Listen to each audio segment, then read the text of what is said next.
Let's make chicken curry. Of rock salt, turmeric powder, chilies, onion, oil. Get your chicken onto the flame and cook for about 5 minutes. Ginger, garlic, chopped onion and pepper. Now give this a nice blend. Now mix this all together. Again close the lid and wait for another 3 minutes. Let's make some coconut milk.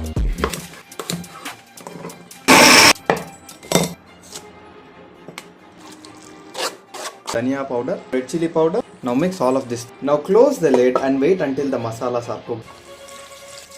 Finally add few mint leaves on top. Now close the lid and wait until we get 3 whistles.